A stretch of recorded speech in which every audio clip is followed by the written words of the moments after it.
আসসালামু আলাইকুম। আশা করি সবাই ভালো আছেন। আজকে আমরা জেলা ব্র্যান্ডিংয়ের 7 নম্বর ক্লাস করব। তো যারা প্রথম ক্লাসটা মিস করেছেন তারা আমাদের ইউটিউব চ্যানেলের প্লেলিস্টে চলে যাবেন। বিসিএস ভাইবা প্রিপারেশন নামে প্লেলিস্ট আছে, সেখানে জেলা ব্র্যান্ডিংয়ের 1, 2, 3, 4, 5, 6 সিরিয়ালি সব ক্লাস পেয়ে যাবেন। তো ভাইবাকে সামনে রেখে আমরা এই সিরিজটা শুরু করেছি। যত যাবতীয় জেলা ব্র্যান্ডিং আছে বাংলাদেশের সেগুলো কভার করছি। তো 1 নম্বর যে ক্লাসটা জেলা ব্র্যান্ডিং 1, সেটা দেখে নিলে ওখানে আমি বর্ণনা করেছি কেন জেলা ব্র্যান্ডিংটা এত ইম্পর্টেন্ট, সাস্টেনেবল ডেভেলপমেন্ট গোলসের সাথে কিভাবে এই জেলা ব্র্যান্ডিংটা আমাদের জড়িত। তো সব কিছু ওখানে আমি ব্যাখ্যা করেছি, ওই ক্লাসটা দেখে নেবেন। আর যার যার জেলা সেই অনুযায়ী ক্লাসগুলো দেখে নিতে পারেন। চ্যাপ্টার ভাগ করে দেওয়া থাকে প্রত্যেক ভিডিওতে। তো চলুন আজকের জেলাগুলো আমরা জেনে নিই। আজকের জেলাগুলো হচ্ছে পঞ্চগড়, ঠাকুরগাঁও, কুড়িগ্রাম, গাইবান্ধা, লালমনিরহাট এবং নীলফামারী। চলুন আর দেরি না করে আমরা ক্লাসে চলে যাই। Let's start. চলুন আমরা প্রথম জেলাটা দেখে নিই। The northern gateway of Bangladesh, Panchagarh. তাহলে পঞ্চগড়ের স্লোগান হচ্ছে the northern gateway of Bangladesh. চলুন আমরা পটভূমিটা এখন একটু দেখে নিই। পঞ্চগড় জেলা বাংলাদেশের উত্তর পশ্চিমাঞ্চলের রংপুর বিভাগের একটি প্রশাসনিক অঞ্চল। এটি বাংলাদেশের সবচেয়ে উত্তরের জেলা। প্রাচীন ও মধ্যযুগে এই ভূখণ্ডের পাশেই ছিল মগধ, মিথিলা, গৌড়, নেপাল, ভুটান, সিকিম ও আসাম রাজ্যের সীমান্ত।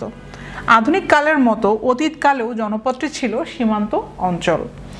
এই ভূখণ্ডটি পর্যায়ক্রমে শাসিত হয়েছে প্রাগজ্যোতিষপুর, কামরূপ, কামতা, কুচবিহার ও গৌড় রাজ্যের রাজা, বাদশাহ, সুবাদার এবং বৈকুণ্ঠপুর অঙ্গরাজ্যের দেশীয় রাজা ও ভূস্বামীদের প্রত্যক্ষ নিয়ন্ত্রণে। খ্রিস্টীয় 2য়-3য় শতকের মধ্যে রাজা শালিবাহন, রাজা পৃথু এবং রাজা জল্লেশ পঞ্চগড়ের শালবাহন ও ভিতরগড় এলাকায় নগর ও সমৃদ্ধ জনপদ গড়ে তুলেছিলেন। মৌর্য, গুপ্ত ও পাল রাজারাও এই অঞ্চল শাসন করেছিলেন। এখানে ম্যাপে আমরা পঞ্চগড়টা দেখতে পাচ্ছি। এই যে দেখেন, সবচেয়ে উত্তরের জেলা হচ্ছে পঞ্চগড়। 1911 সালে পঞ্চগড় জেলা একটি পূর্ণাঙ্গ রূপে থানা হিসেবে আত্মপ্রকাশ করে। 1947 সালে ভারত বিভক্তির পর পঞ্চগড় থানাটি দিনাজপুর জেলার ঠাকুরগাঁও মহকুমার অন্তর্ভুক্ত হয়। 1947 সালে ঠাকুরগাঁও মহকুমার 6টি থানা এবং ভারতের জলপাইগুড়ি জেলার 3টি থানা ও কোচবিহার জেলার 1টি থানা, পঞ্চগড়, বোদা, তেঁতুলিয়া ও দেবীগঞ্জ নিয়ে 10টি থানার মহকুমা হিসেবে ঠাকুরগাঁও নতুনভাবে যাত্রা শুরু করে। 1980 সালের 1 জানুয়ারি ঠাকুরগাঁও মহকুমার 5টি থানা তেঁতুলিয়া, পঞ্চগড় সদর, আটোয়ারি, বোদা ও দেবীগঞ্জ নিয়ে পঞ্চগড় মহকুমার সৃষ্টি হয়। মহকুমার সদর দপ্তর পঞ্চগড় থানায় স্থাপিত হয়। প্রথম মহকুমা প্রশাসক ছিলেন সৈয়দ আব্দুর রশিদ 1980 থেকে 1982। 1984 সালের 1 ফেব্রুয়ারি পঞ্চগড় মহকুমা জেলায় উন্নীত হয়। পঞ্চগড় জেলার প্রথম জেলা প্রশাসক ছিলেন আ.স.ম. আব্দুল হালিম 1984 থেকে 1985। নামকরণ, তাহলে পঞ্চগড়ের নামকরণটা কিভাবে হলো এখন আমরা একটু নামকরণটা দেখি। প্রাচীনকালে পুণ্ড্রবর্ধন রাজ্যের অন্তর্গত পঞ্চনগরী নামে একটি অঞ্চল ছিল। কালক্রমে পঞ্চনগরী পঞ্চগড় নামে আত্মপ্রকাশ করে। 5 গড়ের সমাহার পঞ্চগড় নামটির অপভ্রংশ পঞ্চগড় দীর্ঘকাল এই জনপদে প্রচলিত ছিল, কিন্তু এই অঞ্চলের নাম যে পঞ্চগড়ই ছিল সে ব্যাপারে সম্পূর্ণ নিশ্চিত হওয়া যায় না। পঞ্চগৌড়ের একটি অংশ হিসেবে প্রাকৃত ভাষার বৈশিষ্ট্য অনুযায়ী পঞ্চগড়ের নামকরণের সম্ভাবনা থেকে যায়, অর্থাৎ পঞ্চগৌড়, পঞ্চগৌড়, পঞ্চগড়। অবশ্য আরেকটি বহুল প্রচলিত ধারণা মতে এই অঞ্চলের 5টি গড়ের, যার অর্থ 5টি দুর্গ, সুস্পষ্ট অবস্থানের কারণেই পঞ্চগড় নামটির উৎপত্তি।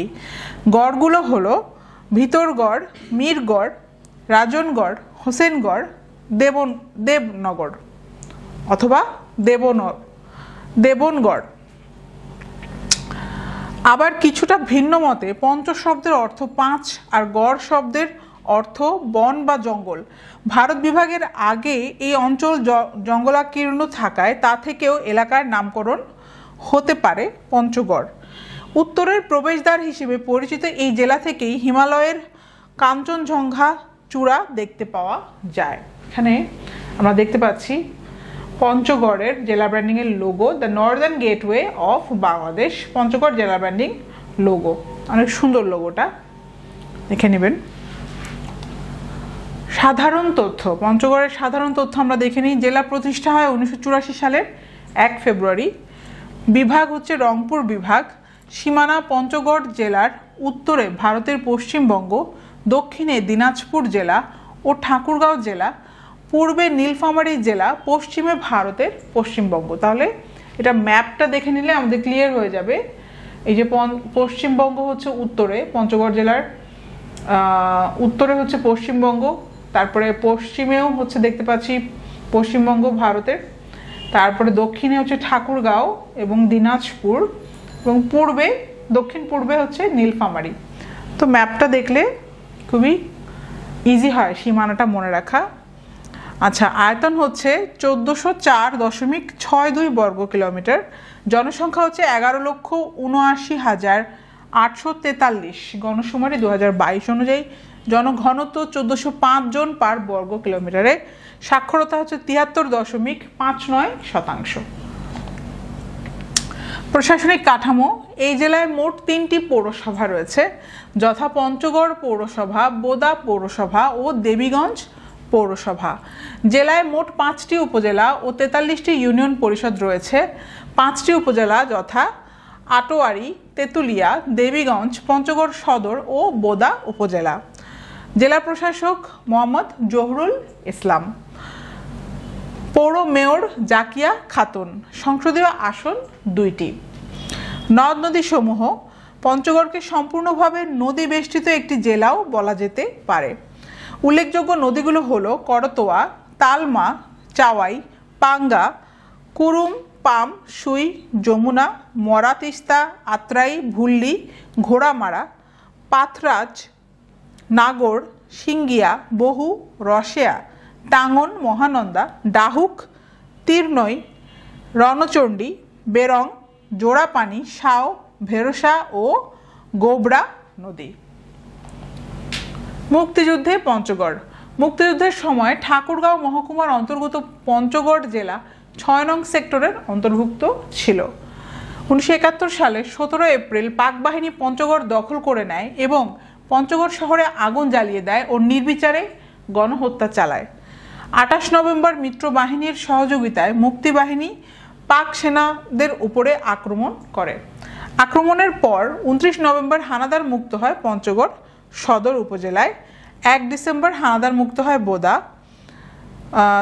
উপজেলায়। 2 ডিসেম্বর হানাদার মুক্ত হয় আটোয়ারী।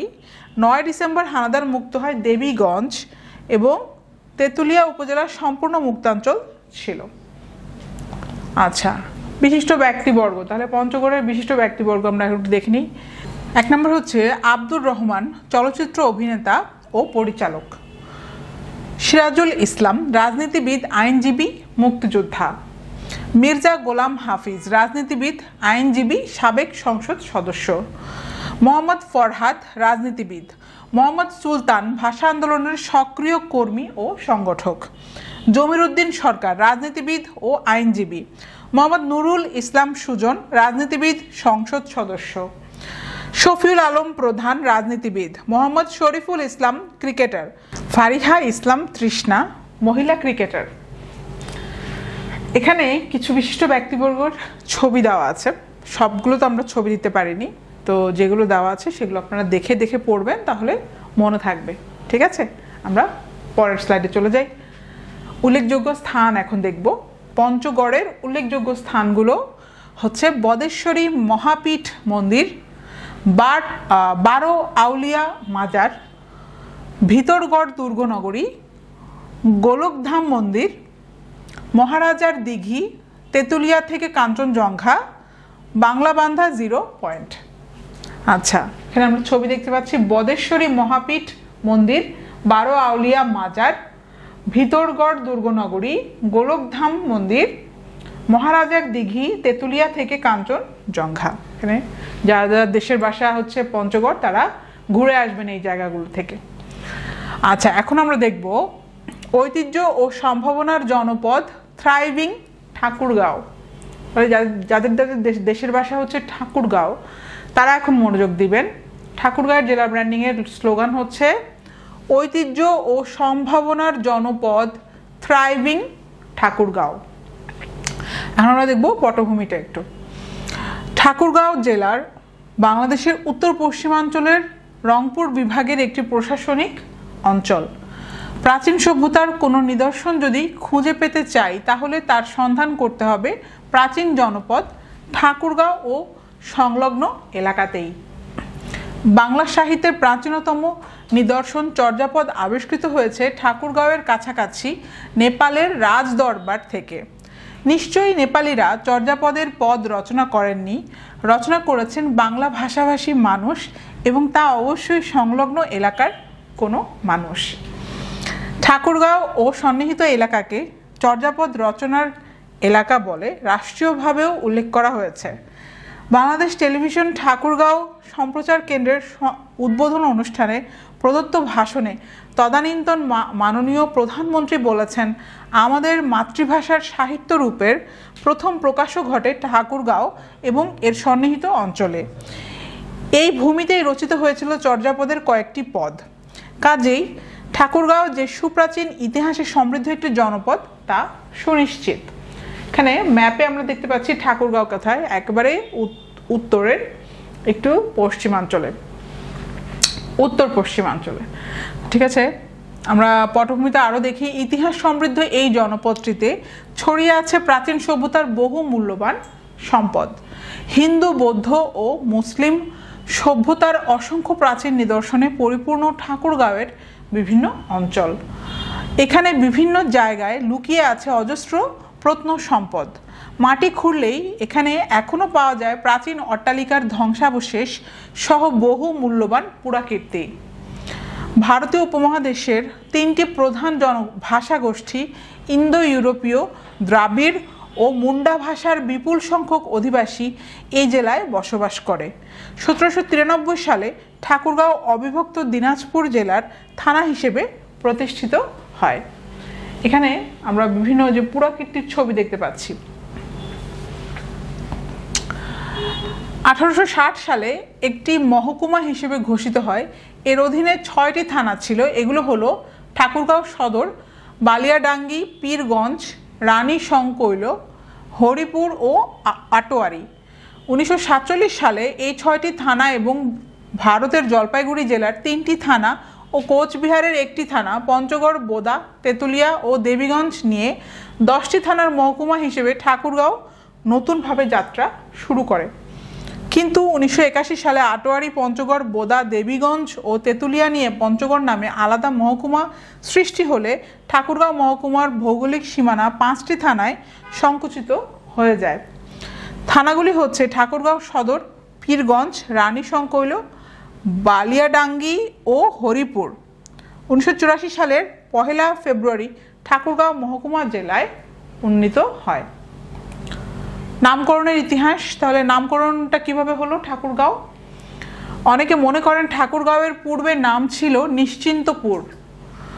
জনশ্রুতি ও মৌজার নাম নিশ্চিন্তপুর হওয়ায় অনুমান করা হতো ঠাকুরগাঁও সম্ভবত এক সময়ে নিশ্চিন্তপুর নামে পরিচিত ছিল।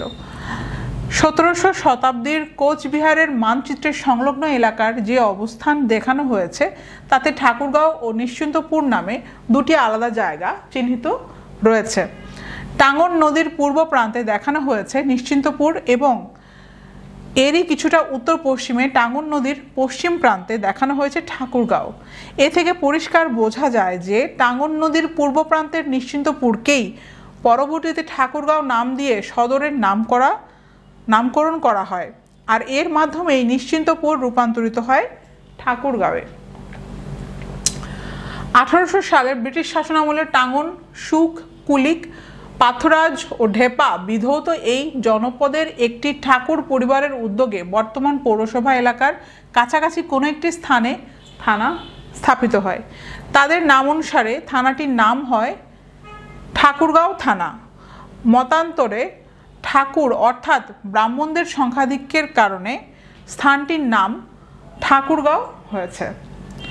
অনেকের মতে আকচা ইউনিয়নের একটি মৌজায় নারায়ণ চক্রবর্তী ও সতীশ চক্রবর্তী নামে দুই ভাই বসবাস করতেন।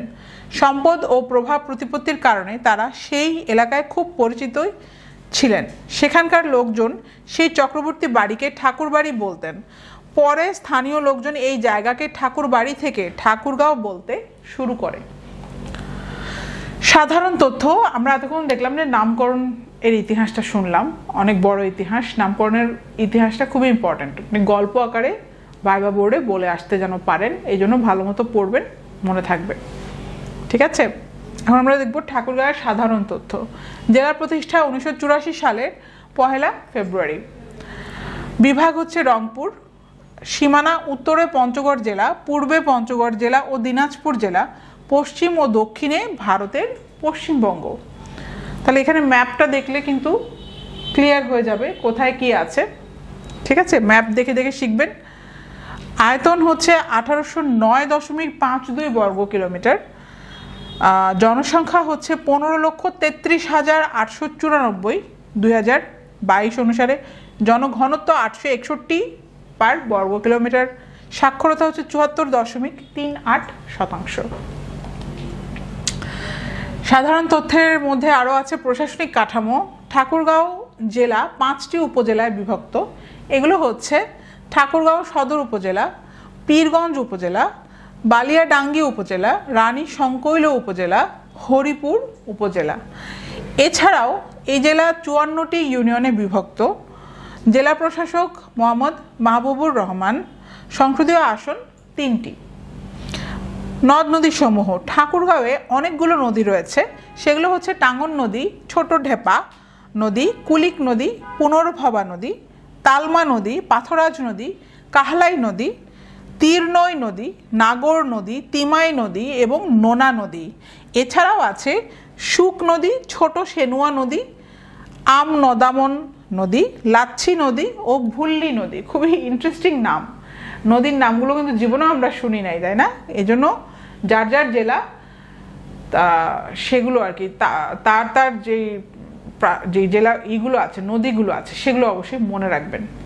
সবাই সবগুলো তো মনে রাখতে পারবে না, বাট নিজের জেলাটা অন্তত এগুলো মনে রাখবেন, যেন বলতে পারেন যদি জিজ্ঞাসা করে। মুক্তিযুদ্ধের ঠাকুরগাঁও, তাহলে এখন মুক্তিযুদ্ধের ঠাকুরগাঁওটাও ভেরি ইম্পর্টেন্ট। মুক্তিযুদ্ধের 6 নম্বর সেক্টরের আওতায় ছিল ঠাকুরগাঁও। যুদ্ধ চলাকালে ঠাকুরগাঁও মহকুমায় 10টি থানা ছিল। মুক্তিযুদ্ধের 9 মাসই তেঁতুলিয়া থানা ছিল শত্রুমুক্ত। এই মুক্তাঞ্চল থেকেই মুক্তিযুদ্ধ পরিচালনা করা হতো। মুক্তিযোদ্ধার মিত্র বাহিনীর সহায়তায় 29 নভেম্বর পঞ্চগড় থানা দখলে নেন। তারা পঞ্চগড় ছেড়ে ময়নাদিঘি, তারপর বোদা এবং সবশেষে ঠাকুরগাঁও থানার ভুল্লিতে ঘাঁটি গাড়ে। মুক্তিযোদ্ধারা যাতে না আসতে পারে তাই হানাদাররা বোমা মেরে ভুল্লি ব্রিজটি উড়িয়ে দেয়। মুক্তিযোদ্ধারা 1 ডিসেম্বর রাতে ব্রিজের ওপরে পৌঁছে যায়। সেখানে চলে রাতভর সম্মুখ যুদ্ধ। 2 ডিসেম্বর সারাদিন যুদ্ধ অব্যাহত থাকে। তারপর পাকিস্তানি সেনারা পিছু হটে। 1971 সালের 3 ডিসেম্বর হানাদারদের কবল থেকে মুক্ত হয় ঠাকুরগাঁও। তাহলে এটা ইম্পর্টেন্ট, 1971 সালের 3 ডিসেম্বর হানাদারদের কবল থেকে মুক্ত হয় হচ্ছে ঠাকুরগাঁও। আচ্ছা, বিশিষ্ট ব্যক্তিবর্গ, তাহলে ঠাকুরগাঁওয়ের বিশিষ্ট ব্যক্তিবর্গ এখন আমরা একটু দেখব। মহারাজ গণেশ নারায়ণ রায় ভাদুরী বাংলার একজন হিন্দু শাসক, 1415 থেকে 1435। নারায়ণ গঙ্গোপাধ্যায় বাঙালি লেখক। গোলাম মোস্তফা শহীদ বুদ্ধিজীবী। সুরবালা সেনগুপ্ত ব্রিটিশ বিরোধী আন্দোলনের একজন বিপ্লবী নেত্রী। কম্বোরাম সিং কৃষক আন্দোলনের নেতা এবং একজন শহীদ বিপ্লবী। স্বদেশ রঞ্জন মুখোপাধ্যায় অগ্নিযুগের বিপ্লবী। রাজা টঙ্কনাথ জমিদার 1890 থেকে 1948। নরেন্দ্রচন্দ্র ঘোষ অগ্নিযুগের বিপ্লবী। তৃপ্তি মিত্র থিয়েটার ও চলচ্চিত্রের অভিনেত্রী। রেজওয়ানুল হক ইদু চৌধুরী রাজনীতিবিদ, সাবেক সংসদ সদস্য। মোহাম্মদ খাদেমুল ইসলাম রাজনীতিবিদ। সুলতানা রেজওয়ান চৌধুরী রাজনীতিবিদ। সেলিনা জাহান লিটা রাজনীতিবিদ। রমেশ চন্দ্র সেন সংসদ সদস্য। হাফিজউদ্দিন আহমেদ সংসদ সদস্য। ইয়াসিন আলী রাজনীতিবিদ। শিশির ভট্টাচার্য চিত্রশিল্পী, শিক্ষাবিদ ও কার্টুনিস্ট। লিটু আনাম মঞ্চ, টেলিভিশন ও চলচ্চিত্র অভিনেতা। এখানে ছবি দেখতে পাচ্ছি মহারাজ, গণেশ নারায়ণ রায় ভাদুরী, গোলাম মুস্তফা, তৃপ্তি মিত্র, রমেশ চন্দ্র সেন, শিশির ভট্টাচার্য, লিটু আনাম। উল্লেখযোগ্য স্থান, তাহলে ঠাকুরগাঁয়ে কি কি উল্লেখযোগ্য স্থান আছে সেটা আমরা একটু দেখে নিই। শালবাড়ি মসজিদ ও ইমামবাড়া, জগদল রাজবাড়ি, বালিয়া মসজিদ, জামালপুর জমিদার বাড়ি জামে মসজিদ, লোকায়ন জীবন বৈচিত্র্য জাদুঘর, হরিপুর রাজবাড়ি, রাজা টঙ্কনাথের রাজবাড়ি, হরিণ মারি শিব মন্দির, বালিয়াডাঙ্গি সূর্যপুরী আম গাছ, এশিয়ার সবচেয়ে বড় আম গাছ। তো এখন ছবি দেখি আমরা। শালবাড়ি মসজিদ, হরিণমারি শিব মন্দির, বালিয়া মসজিদ, জগদল রাজবাড়ি, জামালপুর জমিদার বাড়ি জামে মসজিদ, রাজা টঙ্কনাথের রাজবাড়ি, লোকায়ন জীবন বৈচিত্র্য জাদুঘর, হরিপুর রাজবাড়ি, সূর্যপুরী আম গাছ। যাদের বাসা ঠাকুরগাঁও তারা অবশ্যই এই জায়গাগুলো চেষ্টা করবেন ঘুরে আসার জন্য। আচ্ছা, এখন আমরা দেখব ভাওয়াইয়া গানের ধাম, নদ নদীর কুড়িগ্রাম। তো যাদের দেশ ভাষা কুড়িগ্রাম তাদের জন্য এখন ইম্পর্টেন্ট সেগমেন্ট হচ্ছে এটা, যে কুড়িগ্রামের জেলা ব্র্যান্ডিং আমরা এখন দেখব। স্লোগান হচ্ছে ভাওয়াইয়া গানের ধাম, নদ নদীর কুড়িগ্রাম। একটু একটু কঠিন আমার মনে হচ্ছে। ভাওয়াইয়া গানের ধাম, নদ নদীর কুড়িগ্রাম। বারবার পড়ে বারবার আওড়িয়ে একদম মুখস্থ করে ফেলবেন, ঠিক আছে? ভাওয়াইয়া গানের ধাম, নদ নদীর কুড়িগ্রাম, এটা হচ্ছে স্লোগান। তা এখন আমরা পটভূমি ও নামকরণ একটু দেখব।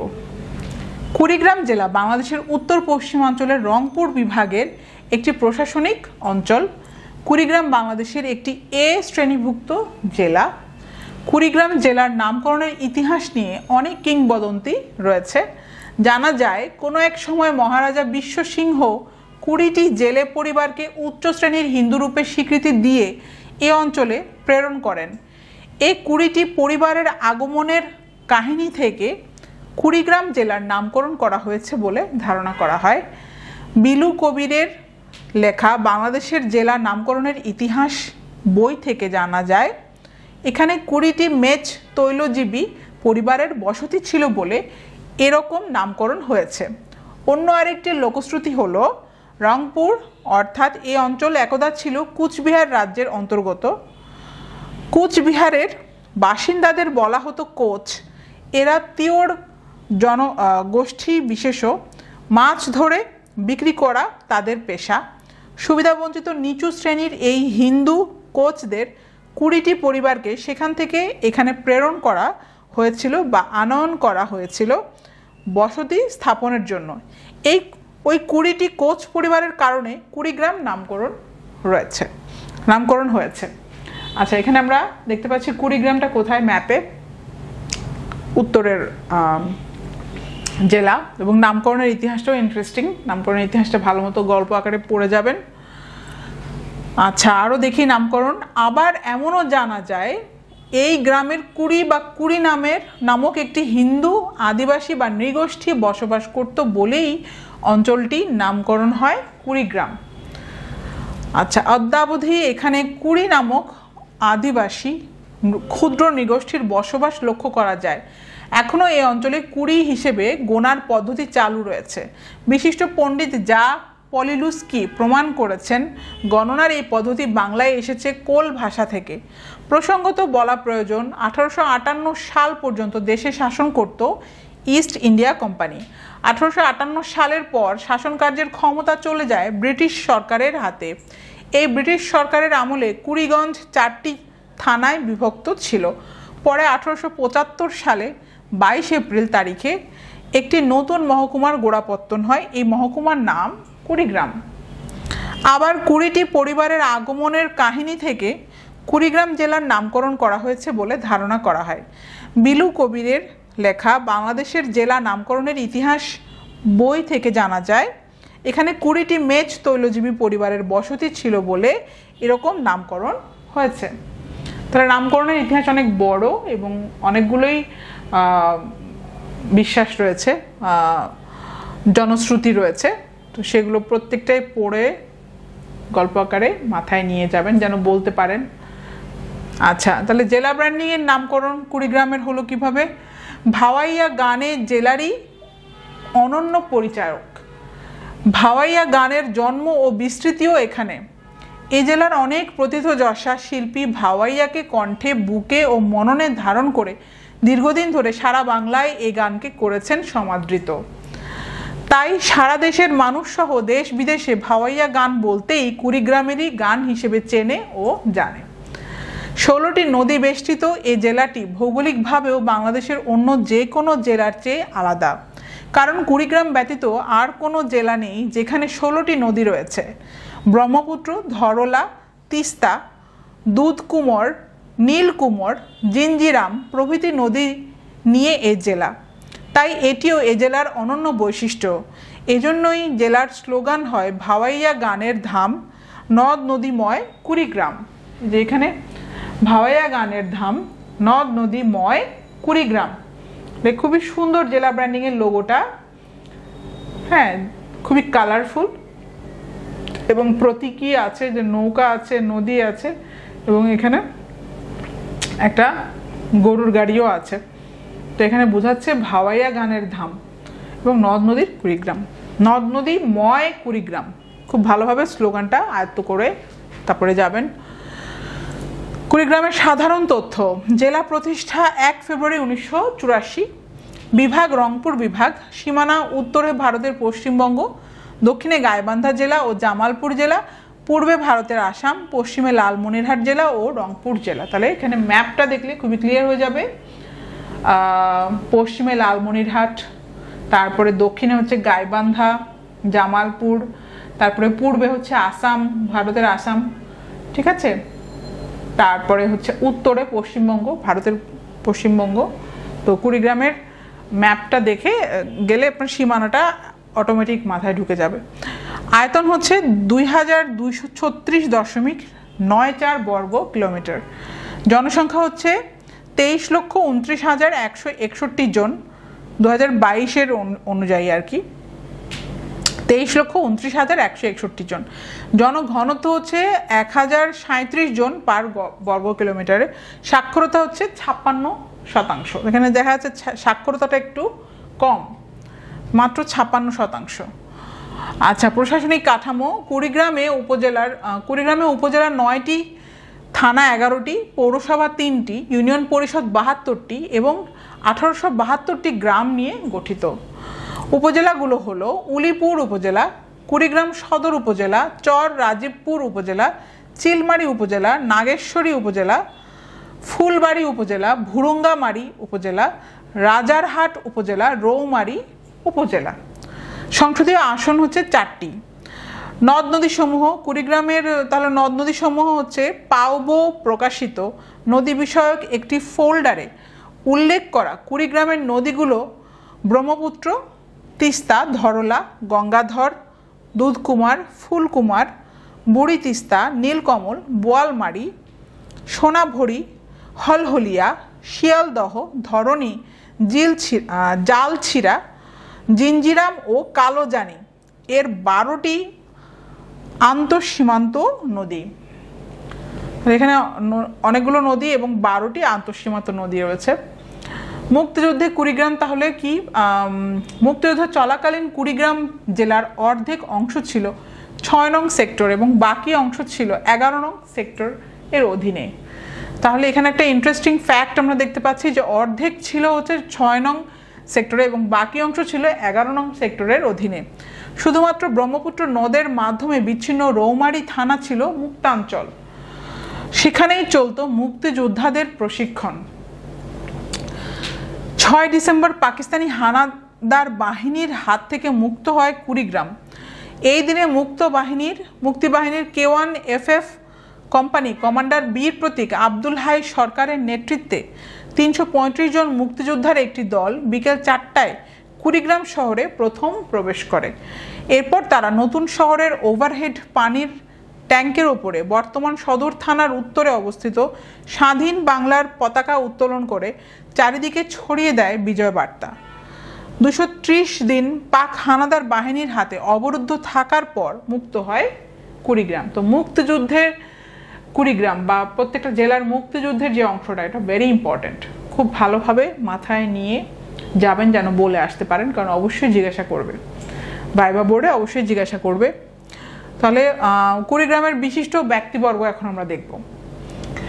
আব্দুর রহমান বুদ্ধিজীবী, রমণীকান্ত নন্দী শহীদ বুদ্ধিজীবী, রাউফুন বসুনিয়া স্বৈরাচার বিরোধী আন্দোলনের নেতৃত্ব দানকারী অন্যতম নেতা, আব্বাস উদ্দিন আহমদ লোক সঙ্গীত শিল্পী, সঙ্গীত পরিচালক ও সুরকার, ভূপতি ভূষণ বর্মা ওয়াইয়া সঙ্গীত শিল্পী, অজিত রায় সঙ্গীত শিল্পী, স্বাধীন বাংলা বেতার কেন্দ্রের অন্যতম সংগঠক, কছিম উদ্দিন ভাওয়াইয়া গানের একজন অন্যতম শিল্পী, তারামন বিবি বীর নারী মুক্তিযোদ্ধা, বীর প্রতীক, শামসুল হক চৌধুরী মুক্তিযোদ্ধার সাবেক গভর্নর ও সংসদ সদস্য, AKM মাইদুল ইসলাম রাজনীতিবিদ, আমশা আমিন মেজর জেনারেল সাবেক রাষ্ট্রদূত, সৈয়দ শামসুল হক প্রখ্যাত সাহিত্যিক, বাদল খন্দকার চলচ্চিত্র পরিচালক ও প্রযোজক। এখানে আমরা কিছু ছবি দেখতে পাচ্ছি। আব্বাস উদ্দিন আহমেদ, আব্দুর রহমান, অজিত রায়, তারামন বিবি, সৈয়দ শামসুল হক, ভূপতি ভূষণ বর্মা।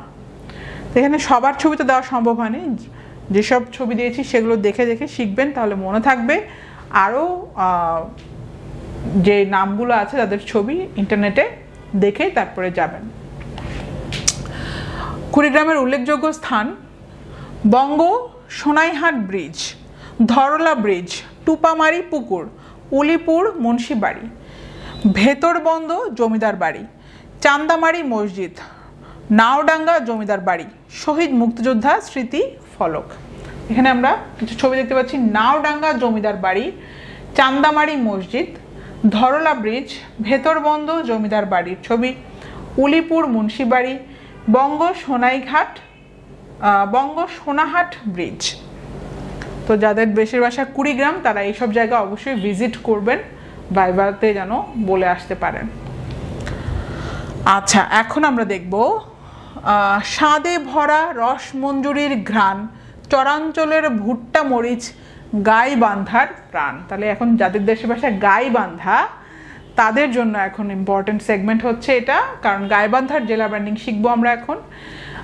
গাইবান্ধার স্লোগানটা অনেক বড় আমরা দেখতে পাচ্ছি এবং কঠিন, সো বারবার আওড়িয়ে আয়ত্ত করে তারপরে যাবেন। আচ্ছা, এখন আমরা ভিতরে দেখলেই বুঝতে পারবো। পটভূমি এবং নামকরণটা আমরা গাইবান্ধার এখন দেখি। আমরা স্লোগান পেলাম, স্লোগানটা আরেকবার পড়ি। স্বাদে ভরা রসমঞ্জুরির ঘ্রাণ, চরাঞ্চলের ভুট্টা মরিচ, গাইবান্ধার প্রাণ।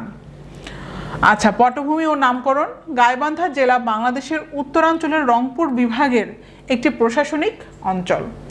প্রশাসন গাইবান্ধা জেলা 1858 সালের 27 আগস্ট বৃহত্তর রংপুর জেলার অধীনে ভবানীগঞ্জ নামে একটি মহকুমা গঠিত হয়। 1875 সালে ভবানীগঞ্জ নদীগর্ভে বিলীন হলে মহকুমা সদর দপ্তর গাইবান্ধায় স্থানান্তরিত হয়। এই এলাকা এক সময় বাহড়বন্দ পরগনার অন্তর্ভুক্ত ছিল। 1923 সালে গাইবান্ধা শহরটি মিউনিসিপ্যালিটিতে রূপান্তরিত হয়। 1960 সালে মিউনিসিপ্যালিটি বিলুপ্ত হয়ে গাইবান্ধা টাউন কমিটি গঠিত হয়।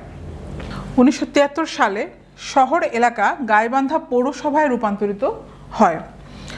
গাইবান্ধা জেলা গঠিত হয় 15 আগস্ট 1984 সালে।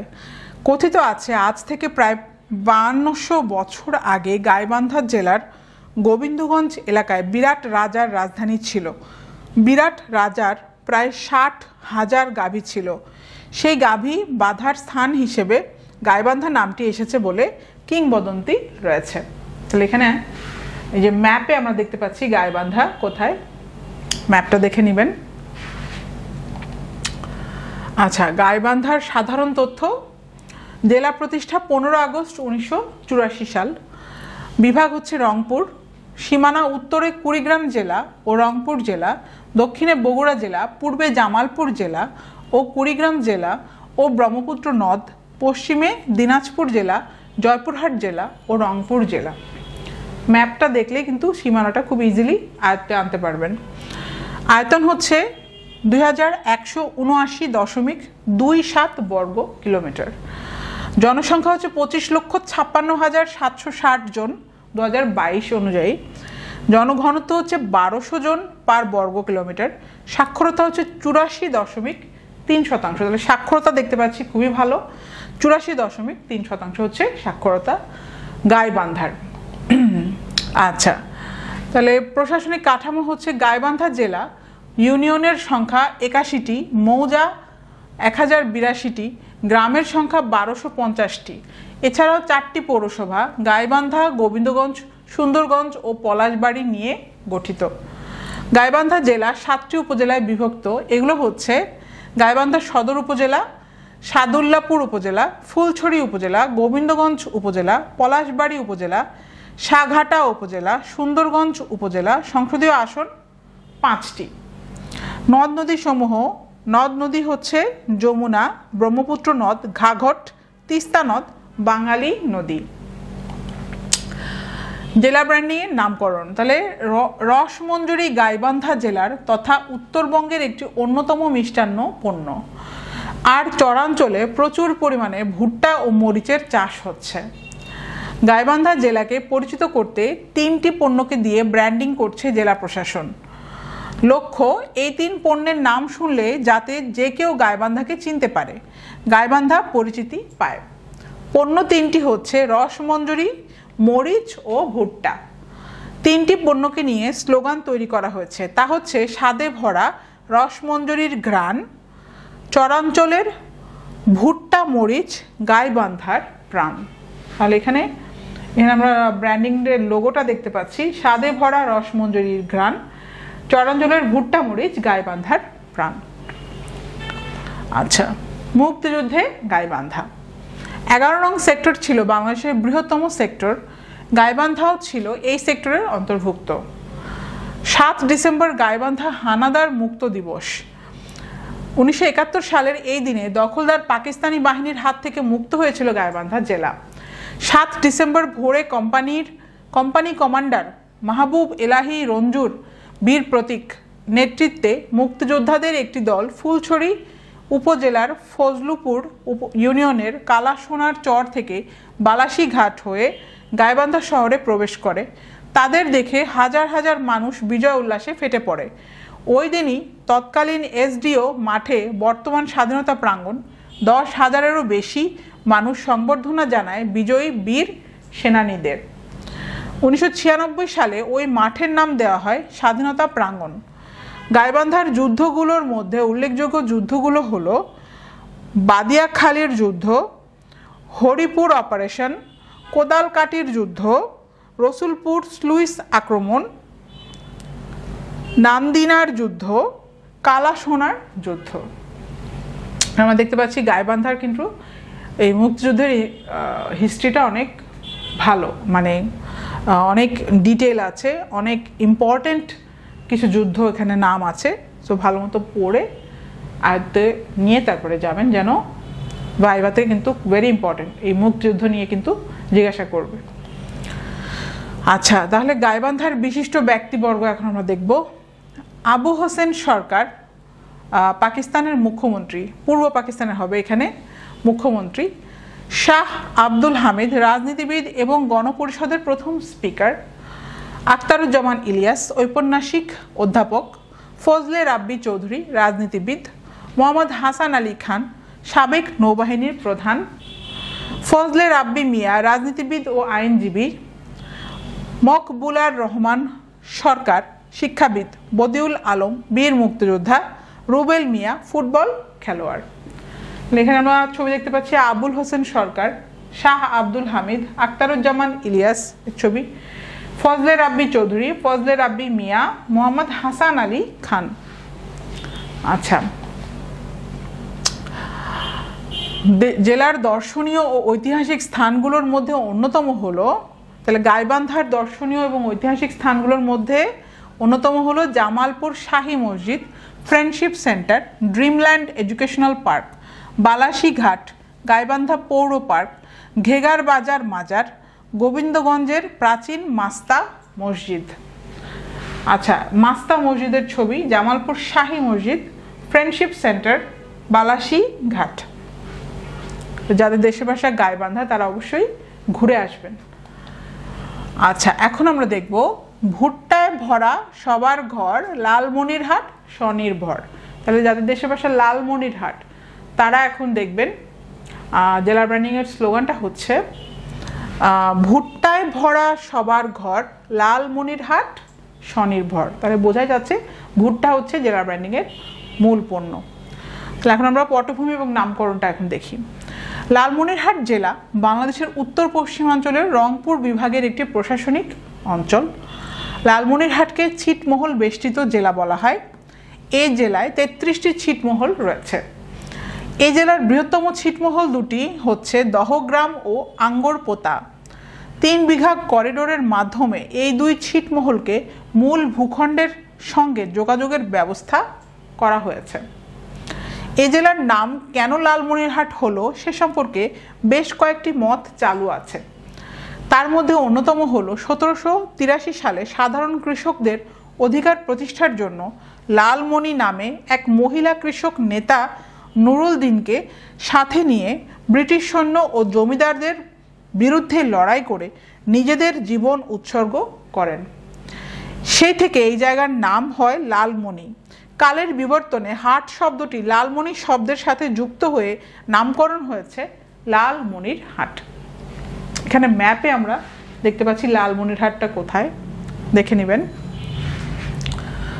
আচ্ছা, জেলা ব্র্যান্ডিং নামকরণ 1984 সালের 1 ফেব্রুয়ারি মহকুমা থেকে জেলায় পরিণত হয় লালমনিরহাট। মোট 1,24,740 হেক্টর জমির মধ্যে আবাদযোগ্য জমির পরিমাণ 1,03,84 হেক্টর। জেলায় ভুট্টা চাষ শুরু হয় 1986 থেকে 87 অর্থ বছরে। মাত্র 40 একর জমি দিয়ে ভুট্টা চাষ শুরু হয়। এরপর থেকে ধীরে ধীরে পাটগ্রাম, হাতিবান্ধা অঞ্চলে ভুট্টা চাষ বাড়তে থাকে। বর্তমানে পুরো জেলায় ছড়িয়ে পড়েছে ভুট্টা চাষ। ভুট্টা চাষে এখনকার মানুষের ভাগ্য বদলে যাওয়ায় বর্তমানে জেলার ব্র্যান্ডিং নাম ভুট্টায় ভরা সবার ঘর, লালমনিরহাট স্বনির্ভর। এখানে যে দেখেন ভুট্টায় ভরা সবার ঘর, লালমনিরহাট স্বনির্ভর। তাহলে এখানে ভুট্টাটাই হচ্ছে আসল পণ্য লালমনিরহাটের।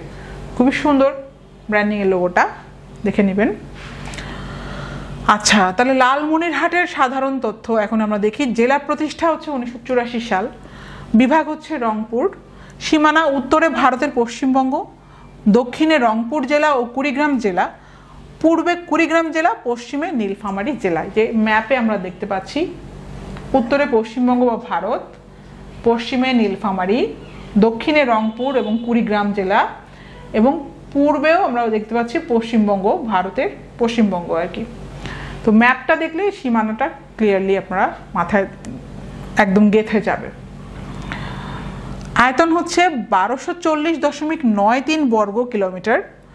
জনসংখ্যা হচ্ছে 14,28,406 জন। হ্যাঁ, 14,28,406 জন হচ্ছে জনসংখ্যা। জনঘনত্ব হচ্ছে 1145 জন পার বর্গ কিলোমিটার।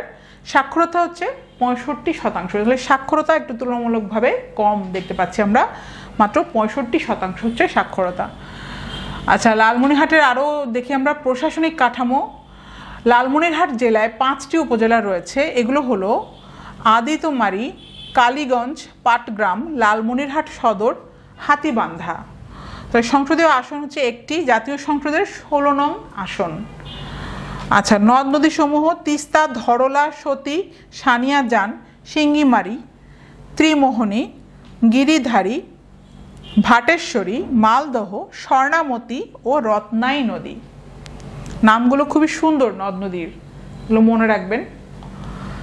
আচ্ছা, মুক্তিযুদ্ধে লালমনিরহাট। মুক্তিযুদ্ধের 6 নং সেক্টর সদর দপ্তর ছিল লালমনিরহাটের পাটগ্রাম উপজেলার বুড়িমারি হাসরুদ্দিন উচ্চ বিদ্যালয়।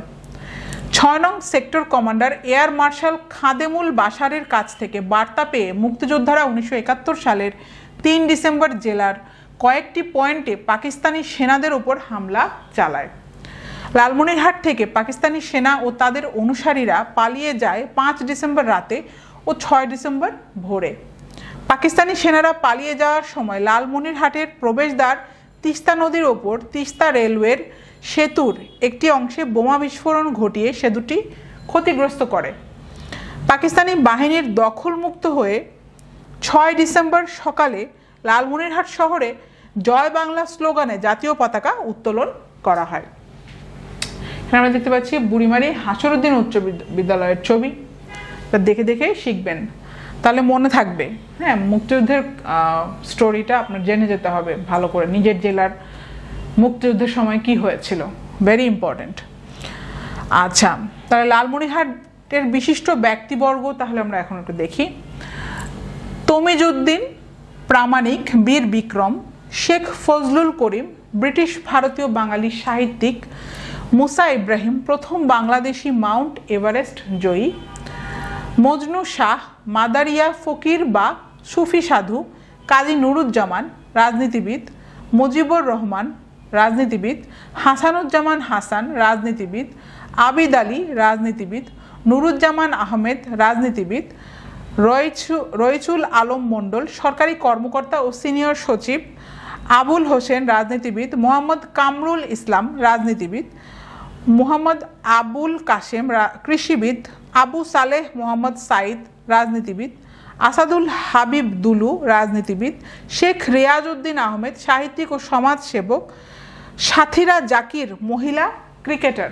এখানে আমরা ছবি দেখতে পাচ্ছি তমিজউদ্দিন প্রামাণিক, শেখ ফজলুল করিম, করিমউদ্দিন আহমেদ, আবু সালেহ মোহাম্মদ সাইদ, মুসা ইব্রাহিম, সাথীরা জাকির।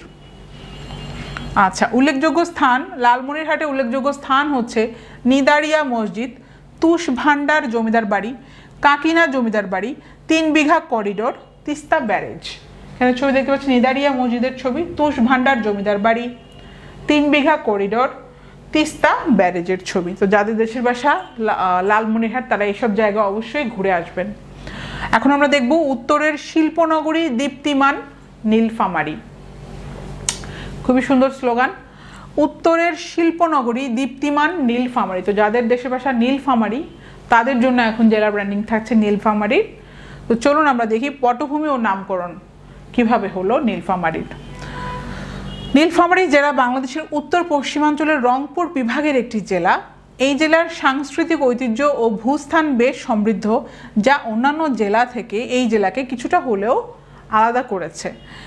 এটি একটি কৃষি প্রধান জেলা। এই জেলার 68.5% মানুষ কৃষির উপর নির্ভরশীল।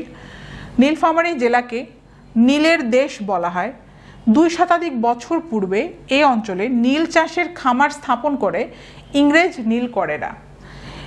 এই অঞ্চলের উর্বর ভূমি নীল চাষের অনুকূল হওয়ায় দেশের অন্যান্য এলাকার তুলনায় নীলফামারীতে বেশি সংখ্যায় নীলকুঠি ও নীল খামার গড়ে ওঠে। 19 শতাব্দীর শুরুতেই দুরাকুটি, ডিমলা, কিশোরগঞ্জ উপজেলা, টেঙ্গনমারি প্রভৃতি স্থানে নীলকুঠি স্থাপিত হয়। এখানে নীলফামারী কোথায় আছে দেখেন, ম্যাপে দেখে নেবেন। আচ্ছা, সে সময় বৃহত্তর রংপুর অঞ্চলের মধ্যে নীলফামারীতেই বেশি পরিমাণে শস্য উৎপাদিত হতো এখানকার উর্বর মাটির গুণে। সে কারণেই নীলকরদের ব্যাপক আগমন ঘটে এতদ অঞ্চলে, গড়ে ওঠে অসংখ্য নীল খামার। বর্তমান নীলফামারী শহরের 3 কিলোমিটার উত্তরে পুরাতন রেল স্টেশনের কাছেই ছিল একটি বড় নীলকুঠি। তাছাড়া বর্তমানে অফিসার্স ক্লাব হিসেবে ব্যবহৃত পুরাতন বাড়িটি ছিল একটি নীলকুঠি। ধারণা করা হয় স্থানীয় কৃষকদের মুখে নীল খামার রূপান্তরিত হয় নীল খামারিতে, আর এই নীল খামারির অপভ্রংশ হিসেবে উদ্ভব হয় নীলফামারী নামের। আচ্ছা, জেলা ব্র্যান্ডিং নামকরণ। এখানকার প্রধান শিল্প বয়ন, চাল, বাঁশ বেত প্রভৃতি। দারোয়ানি, বস্ত্রকল এ জেলার সর্ববৃহৎ শিল্প প্রতিষ্ঠান। এছাড়া উত্তরা ইপিজেড ও সৈয়দপুর বিসিক শিল্পনগরীর মতো শিল্প পার্ক নীলফামারী জেলার বিভিন্ন উপজেলায় যেসব শিল্প উদ্যোগ জনহিতকর উদ্যোগ রয়েছে সেসব উদ্যোগের মাধ্যমে মানুষ অর্থনৈতিক সমৃদ্ধি অর্জন করেছে, হয়ে উঠেছে স্বাবলম্বী, হয়ে উঠেছে সচেতন এক একজন নাগরিক নিজ জীবন এবং সেই সাথে জেলাকে এগিয়ে নিয়ে যাচ্ছে এক দীপ্তিমান ভবিষ্যতের দিকে। সেই সব উদ্যোগকেই রূপায়িত করা হয়েছে উত্তরের শিল্পনগরী দীপ্তিমান নীলফামারী লোগোটিকে। তাহলে উত্তরের শিল্পনগরী এবং দীপ্তিমান নীলফামারী, তাহলে এখানে শিল্পনগরী বলা হচ্ছে উত্তরের, কারণ এখানে বিভিন্ন শিল্প, এখানে উদ্যোগ, এখানে জনহিতকর উদ্যোগ রয়েছে এইখানে, এই কারণে মানুষ অর্থনৈতিক সমৃদ্ধি অর্জন করেছে এই এলাকাতে। সেই কারণে বলা হচ্ছে উত্তরের শিল্পনগরী দীপ্তিমান নীলফামারী। খুবই সুন্দর একটা ব্র্যান্ডিংয়ের হচ্ছে স্লোগান। আমরা এখন পরবর্তীতে চলে যাই যে সাধারণ তথ্য। নীলফামারীর জেলা প্রতিষ্ঠা হচ্ছে 1875 সালে মহকুমা ও পরে 1984 সালে জেলায় উন্নীত হয়। বিভাগ হচ্ছে রংপুর। সীমানা উত্তর সীমান্তে ভারতের জলপাইগুড়ি জেলা ও অন্যদিকে লালমনিরহাট জেলা, রংপুর জেলা, দিনাজপুর জেলা ও পঞ্চগড় জেলা। আয়তন হচ্ছে 1643.4 বর্গ কিলোমিটার। জনসংখ্যা 20,92,567 জন 2022 অনুযায়ী। জনঘনত্ব হচ্ছে 1353 জন বর্গ কিলোমিটার, 1353 জন পার বর্গ কিলোমিটার। সাক্ষরতা হচ্ছে 79.13%। তবে সাক্ষরতা যথেষ্ট ভালো, 79.13%। এখানে সীমানাটা কিন্তু ম্যাপটা দেখলেই খুবই ক্লিয়ার হয়ে যাবে, ম্যাপটা দেখে নেবেন, তাহলে সীমানাটা ইজিলি মনে রাখতে পারবেন। আচ্ছা, প্রশাসনিক কাঠামো। নীলফামারীর প্রশাসনিক কাঠামো হচ্ছে এই জেলায় 4টি পৌরসভা, 6টি উপজেলা, 6টি থানা, 60টি ইউনিয়ন পরিষদ ও 378টি গ্রাম নিয়ে গঠিত। 4টি পৌরসভা যথা সৈয়দপুর পৌরসভা, ডোমার পৌরসভা, জলঢাকা পৌরসভা, উপজেলা পরিষদ। 6টি উপজেলা যথা নীলফামারী সদর, ডোমার, ডিমলা, জলঢাকা, কিশোরগঞ্জ, সৈয়দপুর। সংসদীয় আসন হচ্ছে একটি, জাতীয় সংসদের 12 নং আসন। নদ নদী সমূহ নীলফামারী জেলার উপর দিয়ে তিস্তা, বুড়ি তিস্তা, ইছামতি, যমুনেশ্বরী, ধুম, কুমলাই, চারালকাটা, সর্বমঙ্গলা, শালকি, চিকলি, দেওনাই সহ অনেক নদ নদী প্রবাহিত হয়েছে। মুক্তিযুদ্ধে নীলফামারী। মহান মুক্তিযুদ্ধে এই জেলা 6 নং সেক্টরের আওতাধীন ছিল। আজও শহীদদের স্মৃতি বহন করে নীলফামারী সরকারি কলেজের বধ্যভূমি। কলেজের পুরনো একটি কুয়ার মধ্যে অগণিত মরদেহ ফেলে দিয়েছিল স্থানীয় পাকিস্তানি বাহিনীর দোসর আল বদর ও রাজাকাররা। পরে দেশ স্বাধীনের পর স্থানীয় সংসদ সদস্য আসাদুজ্জামান নূরের নেতৃত্বে কুয়াটি সংরক্ষণ করে সেখানে তৈরি করা হয়েছে স্মৃতিস্তম্ভ। 6 নম্বর সেক্টরের কমান্ডার ছিলেন খাদেমুল বাশার। তার নেতৃত্বে জেলা শহর 12 ডিসেম্বর রাত থেকে শত্রুমুক্ত হতে থাকে। 13 ডিসেম্বর নীলফামারী হানাদার মুক্ত হয়। এখানে আমরা নীলফামারী সরকারি কলেজের বধ্যভূমির ছবি দেখতে পাচ্ছি। এখন আমরা দেখব বিশিষ্ট ব্যক্তিবর্গ। তাহলে নীলফামারীর বিশিষ্ট ব্যক্তিবর্গকে মহেশচন্দ্র রায়, বিখ্যাত ভাওয়াইয়া গানের শিল্পী, রথীন্দ্রনাথ রায় লোকসঙ্গীতের একজন প্রখ্যাত শিল্পী, হরলাল রায় কণ্ঠশিল্পী ও গীতিকার, আনিসুল হক কবি, লেখক, নাট্যকার, মশিউর রহমান রাজনীতিবিদ, সাবেক মন্ত্রী, আতিকুল ইসলাম ঢাকা উত্তর সিটি কর্পোরেশনের মেয়র, মোস্তফা কামাল প্রখ্যাত আইনবিদ ও নবম প্রধান বিচারপতি, খয়রাত হোসেন রংপুর কারমাইকেল কলেজের প্রথম মুসলিম ভিপি, আজহারুল ইসলাম রাজনীতিবিদ, শফিকুল গনি স্বপন রাজনীতিবিদ, মঞ্জুরুল ইসলাম আফেন্দি ইসলামী পণ্ডিত ও রাজনীতিবিদ, বেবি নাজনীন কণ্ঠশিল্পী ও রাজনীতিবিদ, আফতাব উদ্দিন সরকার রাজনীতিবিদ, সাবেক সংসদ সদস্য, আফসার আলী আহমেদ মুক্তিযোদ্ধা রাজনীতিবিদ, আব্দুর রৌফ রাজনীতিবিদ, আহসান আদেলুর রহমান রাজনীতিবিদ, জাফর ইকবাল সিদ্দিকী ব্যবসায়ী, শিল্পপতি, রাজনীতিবিদ, মেরিনা রহমান রাজনীতিবিদ, দিয়া সিদ্দিকী বাংলাদেশি তীরন্দাজ, হামিদা বানু শোভা শিক্ষাবিদ, ব্যবসায়ী ও রাজনীতিবিদ। এখানে আমরা ছবি দেখতে পাচ্ছি মোস্তফা কামাল, মহেশচন্দ্র রায়, মঞ্জুরুল ইসলাম আফেন্দি, রথীন্দ্রনাথ রায়, মশিউর রহমান, আনিসুল হক, আতিকুল ইসলাম, বেবি নাজনীনের ছবি। উল্লেখযোগ্য স্থান, তাহলে নীলফামারীর উল্লেখযোগ্য স্থান হচ্ছে চিনি মসজিদ, কুন্দুপুকুর মাজার, ক্যাথলিক গির্জা, হরিশ্চন্দ্রের পাঠ, ধর্মপালের গড়, নীল সাগর। চিনি মসজিদের ছবি, ধর্মপালের গড়, নীল সাগর, ক্যাথলিক গির্জার ছবি। তো যারা যারা দেশের ভাষা নীলফামারী এসব জায়গায় অবশ্যই ঘুরে আসবেন। So that's it for today's class. আশা করি ভালো লেগেছে। আমরা পরবর্তীতে যেসব জেলা করব সেটা ডিপেন্ড করবে আপনার কমেন্টের উপরে। আপনারা কমেন্ট করেন আপনার জেলা কোনটা এবং কোন জেলার ব্র্যান্ডিং আমি করব, সেই অনুযায়ী আমি করব আপনাদের কমেন্টের উপরে। সো ঠিক আছে, পরবর্তী ক্লাসের আমন্ত্রণ রইল। দেখা হবে পরের ক্লাসে। ভালো থাকবেন। আসসালামু আলাইকুম।